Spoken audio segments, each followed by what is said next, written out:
السلام عليكم ورحمة الله وبركاته. بسم الله الرحمن الرحيم. الحمد لله رب العالمين. اللهم صل على سيدنا محمد وعلى آل سيدنا ومولانا محمد. لولا ഉമൈമത്തു എന്ന അധ്യായത്തിൽ വഖാല ആഖറു മറ്റൊരു ശാഇർ പറയുന്നു എന്ന് പറഞ്ഞിട്ട് അബൂ തമ്മാം എന്നവര് കൊണ്ടുവരുന്നത് 6 വരികളാണ്. എന്നാൽ ആരാണെന്ന് വളരെ വ്യക്തമായിട്ട് അറിയാത്തതുകൊണ്ട് വഖാല ആഖറു എന്ന് പറഞ്ഞെങ്കിലും പല ശാരിഹുകളും അഭിപ്രായപ്പെട്ടത് ഇസ്ഹാഖ് ഇബ്നു ഖലഫ് എന്ന ശാഇറാണ് എന്നാണ്. അപ്പൊ ഈ വ്യക്തമായ അഭിപ്രായം അനുസരിച്ച് ഇസ്ഹാഖ് ഇബ്നു ഖലഫ് എന്ന ആള് തന്റെ മകൾ ഉമൈമയെ കുറിച്ച് പറയുന്ന ചില പരാമർശങ്ങളാണ്. ദാരിദ്ര്യം ഭയക്കുകയും കുടുംബക്കാരിൽ നിന്നുള്ള പീഡനങ്ങള് അതേപോലെ തന്നെ ബുദ്ധിമുട്ടുകളൊക്കെ പേടിച്ചുകൊണ്ട് അദ്ദേഹം പറയുന്ന വാക്കുകൾ. മാത്രമല്ല ഇസ്ഹാഖ് ഇബ്നു ഖലഫ് എന്ന് പറയുന്ന ആള്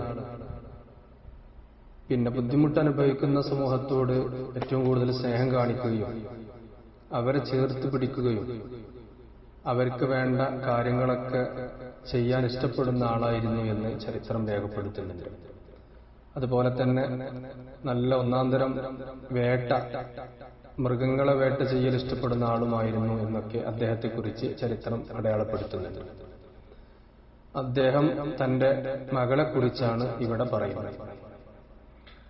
ലൗലാ ഉമൈമതു ലം അജ്സഅ മിനൽ അദമി വലം അജുബ് ഫിൽ ലയാലി ഹിന്ദിസദ്ദുലമി വസാദനി റഗ്ബതൻ ഫിൽ ഐശി മഅരിഫതി ذل اليتيمة يجفوها ذو الرحم إذا تذكرت بنتي حين تندبني فاضت لعبرة بنتي عبرتي بدمي أحاذر الفقر يوما أن يلم بها فيهتك الستر عن لحم وعن وضم تهوى حياتي وأهوى موتها شفقا والموت أكرم نزالي على الحرم أخشى فضالة عم أو جفاء أخي وكنت أخشى عليها من أذى الكلم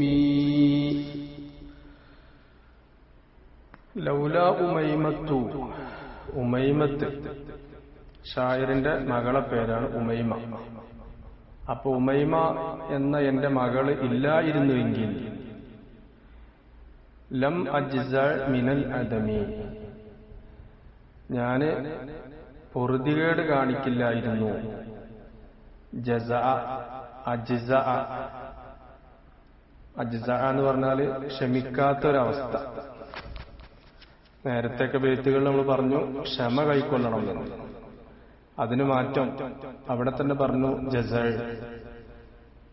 എന്ന് പറഞ്ഞാല് മനസ്സിന്റെ ഉള്ളിൽ നിന്നുണ്ടാവുന്ന ഒരു തരം ബുദ്ധിമുട്ട്, ക്ഷമിക്കാൻ പറ്റാത്ത ഒരു അവസ്ഥ.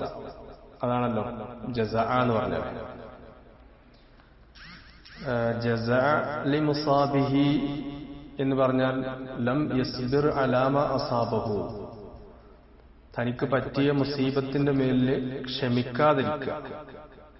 എന്തെങ്കിലും അപകടമോ മുസീബത്തോ വരുമ്പോ ക്ഷമിക്കണമെന്നാണ്. അതിനു പകരം ക്ഷമിക്കാതെ എന്ത് ചെയ്യുക, പിന്നെ ആവലാതിപ്പെടുക, പരാതിപ്പെടുക, കൂട്ടമായിട്ട് പൊട്ടിപ്പൊട്ടി കരയുക ക്ഷമിക്കാതെ. അതാണ് ജസ, പൊറുതിയേട് കാണിക്കുക.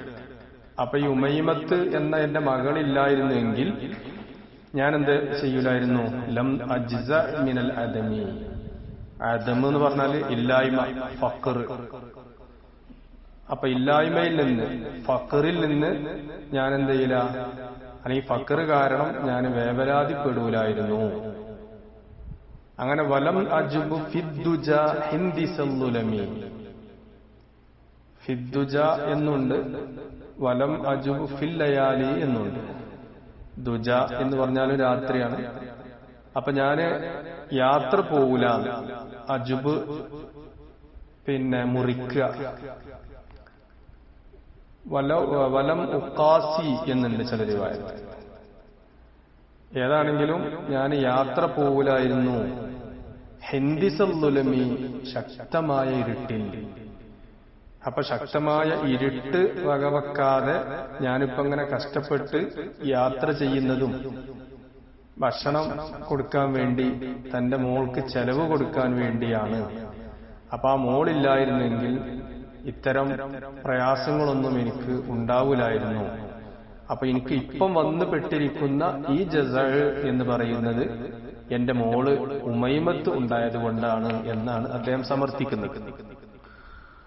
വസാദനി റഗ്ബത്തൻ ഫിൽ ഐശി മഅരിഫത്തി ദുല്ലൽ യതീമത്തി.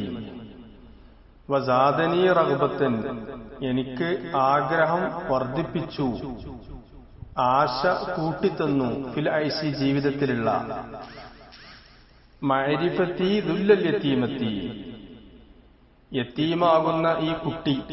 ഇപ്പൊ യതീമല്ല, ശേഷം ഞാനെങ്ങാനും മരണപ്പെടുകയാണെങ്കിൽ ഈ കുട്ടി യതീമാവും.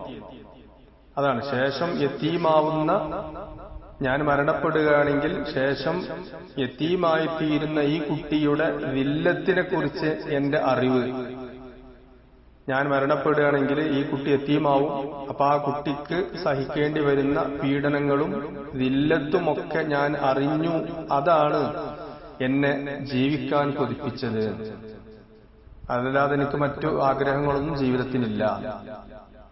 അപ്പൊ ഇത്തരം ഒരു അവസ്ഥയെക്കുറിച്ച് ഞാൻ അറിഞ്ഞതാണ് എന്നെ ജീവിക്കാൻ വേണ്ടി, അല്ലെങ്കിൽ ജീവിതത്തിനുള്ള ആഗ്രഹത്തിന് വേണ്ടി പ്രേരിപ്പിച്ചത്. ആശ എനിക്ക് കൂട്ടിത്തന്നത് ഈ അറിവാണ്.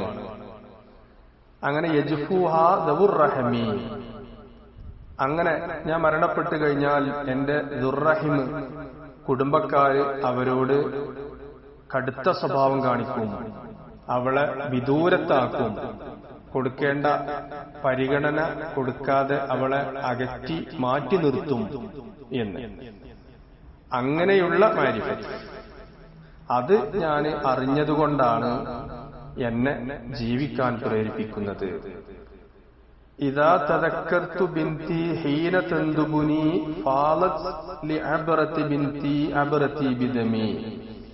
ഇദാ തദക്കർതു, ഞാൻ ഓർത്തപ്പോൾ, ബിൻതി എന്റെ മകളെ. എപ്പോ?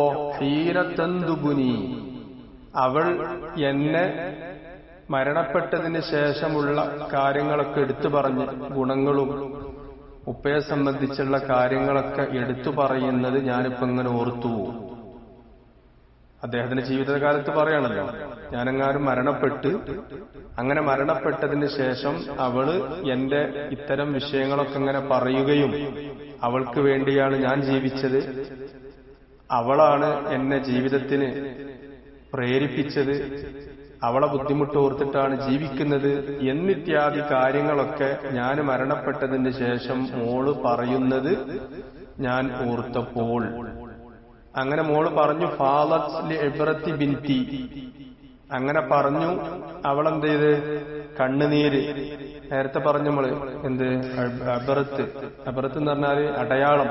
കണ്ണുനീര് ഒലിച്ചിട്ട് കവിളിലൊക്കെ അടയാളം വരുന്ന രീതിയിലുള്ള പിന്നെ കണ്ണുനീര് ചാലിട്ട് ഒഴുകി അവൾക്ക്. അതൊക്കെ ഞാൻ ഓർത്തപ്പോ എന്തായി? എനിക്കും അതുപോലത്തെ കണ്ണുനീര് വന്നു. ഫാലത് അബ്റതി ബിദമി, അങ്ങനെ അവള് എന്റെ കാര്യങ്ങളൊക്കെ ഓർത്ത് കരയും, എന്റെ ഗുണങ്ങളൊക്കെ അവൾ എടുത്തു പറയും എന്നത് ഞാനിപ്പോ ഓർത്തപ്പോ എനിക്കെന്ത് വന്നു? കണ്ണുനീര് വന്നു. സാധാ കണ്ണുനീരല്ല വന്നത്, രക്തം കലർന്ന കണ്ണുനീര് എനിക്ക് ചാലിട്ട് ഒഴുകി. ഈ ബൈത്ത് യഥാർത്ഥ നുസ്ഖയിൽ ഇല്ലെങ്കിലും ഇവിടെ നമ്മളെ കയ്യിലുള്ള കോപ്പിയിൽ ഈ ബൈത്തുണ്ട്. ശാരിഹികളൊന്നും ഇത് വിശദീകരിക്കുന്നില്ല. എന്നാൽ ലാ തഖ്തുലു ഔലാദക്കും ഖശിയത്ത ഇംലാഖ് എന്ന ആയത്തിന്റെ വിശദീകരണത്തിൽ ധാരാളം തഫ്സീറിന്റെ ഗ്രന്ഥങ്ങളിൽ ഈ ബൈത്ത് കൊണ്ടുവരുന്നുണ്ട്. ജാഹിലിയ സമ്പ്രദായം അനുസരിച്ച് പെൺകുട്ടികളെ ജീവനോടെ കുഴിച്ചു മൂടിയിരുന്ന ഒരു കാലഘട്ടത്തിൽ ദാരിദ്ര്യം ഭയന്നിട്ടും അതല്ലെങ്കിൽ തീരെ ഒരു സ്വാതന്ത്ര്യവും വിലയും കൽപ്പിക്കാതെ ജീവനുള്ള കുട്ടികളെ കുഴിച്ചു മൂടുന്ന ഒരു സമ്പ്രദായം നിലവിലുണ്ടായിരുന്നല്ലോ. അപ്പോ ആ ഒരു കാലത്തും അതല്ലെങ്കിൽ അതൊക്കെ നിലനിന്നിരുന്ന ഒരു അവസ്ഥയെ അദ്ദേഹം പറയാണ്. ദാരിദ്ര്യമൊക്കെ ഭയന്നിട്ടും ബുദ്ധിമുട്ടുകളും കഷ്ടപ്പാടുകളൊക്കെ ഉണ്ടായിട്ടും നീ ഉണ്ടായതുകൊണ്ടാണ് ഞാൻ ജീവിക്കുന്നത്. നിന്നെ കൊലപ്പെടുത്തിയാൽ ഉണ്ടാകുന്ന കാര്യങ്ങളൊക്കെ അദ്ദേഹം പരാമർശിക്കുന്നുണ്ട് അദ്ദേഹത്തിന്റെ മറ്റു ബൈത്തുകളിലൂടെ. അപ്പോൾ അത്തരം ഒരു വിശദീകരണങ്ങൾ പല കിതാബുകളിലും പല തഫ്സീറിന്റെ ഗ്രന്ഥങ്ങളിലും ഉണ്ട്. അപ്പൊ നമുക്കിവിടെ വിശദീകരിക്കുക എന്നുള്ളത് അനുയോജ്യമായി. മാത്രമല്ല നമ്മുടെ കയ്യിലുള്ള നുസ്ഖയിൽ ഈ ബൈത്ത് കൊടുക്കുന്നുണ്ട്. എന്നിട്ട് അദ്ദേഹം പറയാണ് ഉഹാദിറുൽ ഫഖറ, ഉഹാദിറു ഞാൻ ഭയപ്പെടുന്നു, അൽ ഫഖറ ദാരിദ്ര്യത്തെ, യൗമൻ ഒരു ദിവസം. അതിന്റെ ബദല അയ്യുലിമ്മ ബിഹാ, ദാരിദ്ര്യത്തെ ഭയപ്പെടുന്നു എന്ന് പറയുന്നത് അഥവാ ആ ദാരിദ്ര്യം അവൾക്ക് സംഭവിക്കലിനെ, ഉമൈമത്താവുന്ന മകൾക്ക് സംഭവിക്കലിനെ ഞാൻ ഭയപ്പെടുന്നു. യുലിമ്മ, അലമ്മ എന്ന് പറഞ്ഞാൽ അസാബ. അപ്പോ ഉഹാദിറു ഇസാബത്തിൽ ഫഖ്രി യൗമൻ എന്നാണ്. അഖാഫു ഇസാബത്തൽ ഫഖ്രി യൗമൻ മിനൽ അയ്യാമി എന്നാണ്. ഞാൻ ഭയപ്പെടുന്നു ദാരിദ്ര്യം നിനക്ക് സംഭവിക്കൽ, നിനക്ക് എത്തൽ. അങ്ങനെ എത്തിയാലോ ഫയഹ്തിക സിത്ര, ഫയഹ്തിക സിത്ര, ആ മറ എന്തെയും പിച്ച് ചീന്തപ്പെടും, നശിക്കും. അൻ ലഹ്മിൻ വ അൻ വളമി, നേരത്തെ വന്നൊരു പ്രയോഗമാണ്. വള്ളമ് എന്ന് പറഞ്ഞാൽ ജസാറ് ഇറച്ചി വെട്ടാൻ വേണ്ടി ഉപയോഗിക്കുന്ന മരക്കഷ്ണം, ലഹ്മ് ഇറച്ചി. അപ്പൊ എന്ത് ഉണ്ടാവും? മരത്തിന്റെ മുകളിൽ ഇറച്ചി വെച്ചിട്ടുണ്ടെങ്കിൽ 4 ഭാഗത്തുനിന്നും വെട്ടലും കുത്തും തന്നെ ആയിരിക്കും. അപ്പൊ എന്ന പോലെയാണ് സ്ത്രീ, അവള് പല ഭാഗത്തുനിന്നും കൊത്തിവലിക്കപ്പെടും. അത്തരം ഒരു മറ എന്തെയും ഇവിടെ പിച്ച് ചീന്തപ്പെടും. തക്ക എന്നുള്ളതിന് ധാരാളം അർത്ഥങ്ങളുണ്ടല്ലോ.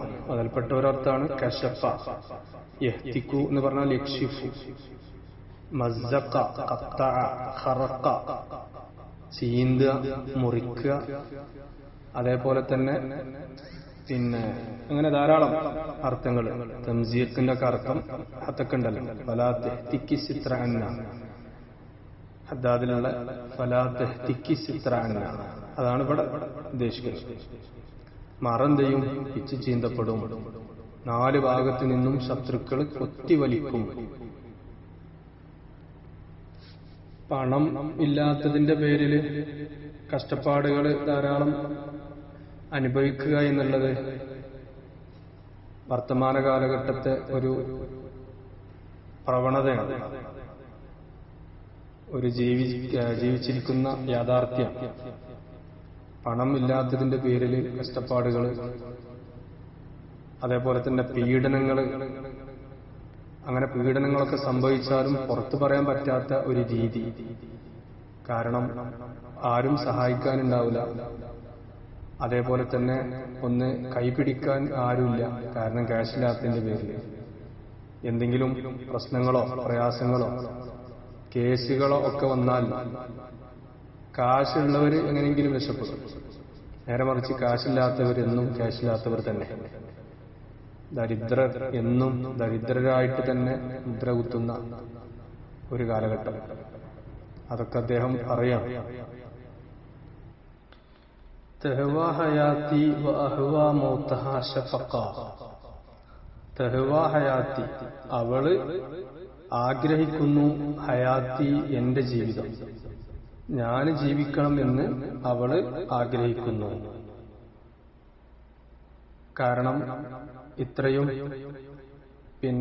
കാര്യങ്ങൾ ചെയ്ത് വേണ്ട എല്ലാ കാര്യങ്ങളും ചെയ്യുന്ന ഞാൻ, എന്നോട് സ്നേഹം പ്രകടിപ്പിച്ചുകൊണ്ട് ഞാൻ ജീവിക്കണം എന്ന് അവൾ ആഗ്രഹിക്കുന്നു. എന്നാൽ അഹ്വ മൗതഹ, അവള് ജീവിക്കരുത്, അവൾ മരിക്കണം എന്ന് ഞാൻ ആഗ്രഹിക്കുന്നു. ഷഫഖൻ, സ്നേഹം കാണിച്ചതുകൊണ്ട്, അവൾക്ക് ശേഷം പിന്നീട് വരാൻ പോകുന്ന വിപത്തുകൾ ഓർത്ത് അവളോട് സ്നേഹം കാണിച്ചതുകൊണ്ട് ഞാൻ എന്ത് ചെയ്യുന്നു, അവൾ മരിക്കണം എന്നാഗ്രഹിക്കുന്നു. വൽ മൗതു അക്റമു നസ്സാലി അലൽ ഹുറുമി, മരണം അതാണ് അക്റമു, ഏറ്റവും നല്ലത്. അക്റമു നസ്സാലി, കൂടുതൽ കൂടുതൽ ഇറങ്ങുന്ന വിപത്തുകളിൽ വെച്ച്. കാരണം ധാരാളം കാര്യങ്ങൾ ഉണ്ടായാൽ എന്തെയും ഇവിടെ പിന്നെ മറ്റുള്ള തന്റെ കുടുംബക്കാര് സംരക്ഷിക്കാതിരിക്കുക, അതേപോലെ തന്നെ അവരെ പീഡനങ്ങൾ ഉണ്ടാവുക എന്നതൊക്കെ ഇവിടെ ഒരു ഭാഗത്തുണ്ട്. അതിനേക്കാൾ അതിൽ നിന്നൊക്കെ രക്ഷപ്പെടാൻ ഏറ്റവും നല്ലതെന്താണ്, മരണമാണ്. എന്തിനേക്കാൾ അലൽ ഹുറുമി, ഹുറുമ് എന്ന് പറഞ്ഞ ഹരീമിന്റെ ജംഅ്, മാ തഹ്മീഹി വ തുദാഫിഉ അൻഹു, അവളെ തൊട്ട് കാക്കുന്ന പ്രതിരോധിക്കുന്ന കാര്യങ്ങളെക്കാൾ. അപ്പോ അവൾക്ക് എന്റെ മരണശേഷം, ഞാൻ മരിക്കാനെന്ന് സങ്കല്പിച്ചാൽ എന്റെ മരണശേഷം ആരുമില്ലാത്ത ഒരവസ്ഥ വരും. അപ്പൊ നേരത്തെ പറഞ്ഞ രീതിയിലുള്ള ബുദ്ധിമുട്ടുകളും പീഡനങ്ങളും പ്രശ്നങ്ങളും പ്രയാസങ്ങളൊക്കെ വരും. അപ്പൊ അങ്ങനെ വരുന്നതിൽ നിന്ന് പ്രതിരോധിക്കുക, അതിനേക്കാളും നല്ലത് മരിക്കലാണ്. എന്നാൽ പിന്നെ ഒരു ബുദ്ധിമുട്ടും വരാനില്ല എന്ന് സ്വന്തം മകള് മരിക്കണം എന്ന് ഇദ്ദേഹം അബ്ബാസി ഭരണകാലത്തെ ഇസ്ഹാഖ് ഇബ്നു ഖലഫ് ആഗ്രഹിക്കുക. എന്നിട്ട് അതിന്റെ ബയാന് എന്നോളം പറയുന്നു, അഖ്ഷ ഫലാലത അമ്മിൻ ഔ ജഫാഅ അഖിൻ, ഞാൻ ഭയപ്പെടുന്നു ഫലാലത അമ്മിൻ, ഞാൻ മരണപ്പെട്ടാൽ എന്റെ സഹോദരനാകുന്ന അവളുടെ അമ്മ്, അവന്റെ അദ്ദേഹത്തിന്റെ ഫലാലത്ത് ഞാൻ ഭയപ്പെടുന്നു. ഫലാലത്ത് എന്ന് പറഞ്ഞാൽ എന്താ, ശിദ്ദത്ത്, ഒരു എന്താ പറയാ, മൃഗതുല്യമായിരിക്കുന്ന സ്വഭാവം കാണിക്കുക, ഗില്ലത്ത്, കാടൻ സ്വഭാവം കാണിക്കുക. അതേപോലെ തന്നെ സൂഉൽ ഖുലുഖ്, ചീത്ത പെരുമാറ്റം. തന്റെ സ്വന്തം മകളോട് കാണിക്കേണ്ട ഒരു സ്നേഹവും അതേപോലെ തന്നെ ലാളനയും ഒന്നും തീർച്ചയായിട്ടും മറ്റുള്ള ആളുകളിൽ നിന്ന് പ്രതീക്ഷിക്കേണ്ടതില്ല എന്നതിലേക്കൊരു സൂചന. കൂടുതൽ സ്നേഹിക്കുന്നത് ഉപ്പയായിരിക്കും. ആ ഉപ്പാന്റെ സ്ഥാനത്ത് നിൽക്കാൻ ആരെയും കിട്ടൂല, ആരും ഉണ്ടാവൂല എന്നതിലേക്ക് സൂചന നൽകിക്കൊണ്ട് പറയാണ്, അമ്മിന്റെ ഫലാദത്തും സൂഉൽ ഖുലുഖും ഞാൻ ഭയപ്പെടുന്നു എന്ന് അദ്ദേഹം സങ്കല്പിക്കുകയാണ്.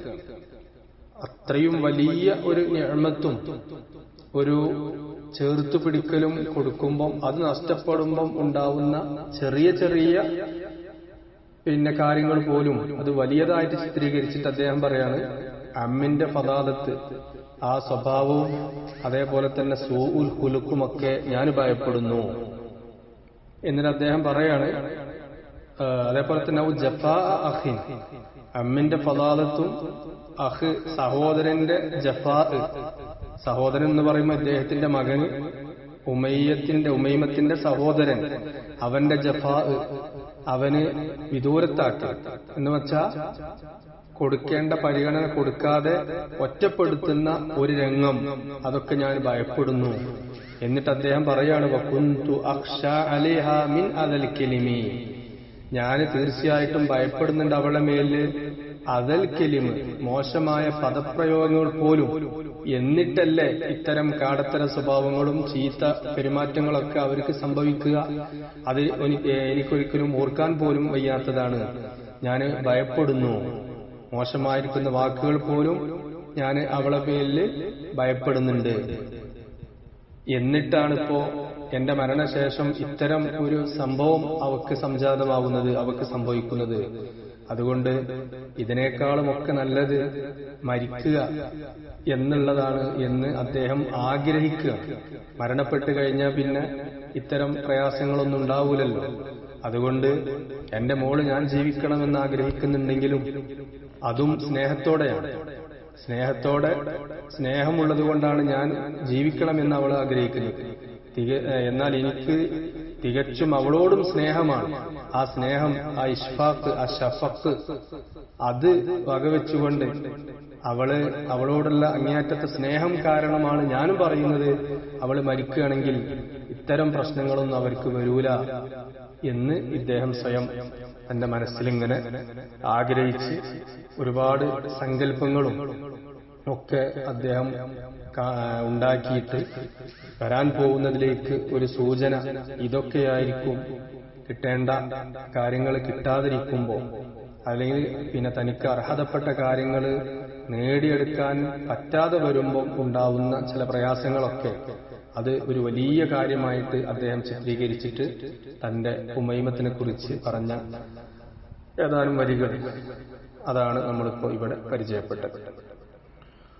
وآخر دعوانا أن الحمد لله رب العالمين. السلام عليكم ورحمة الله وبركاته.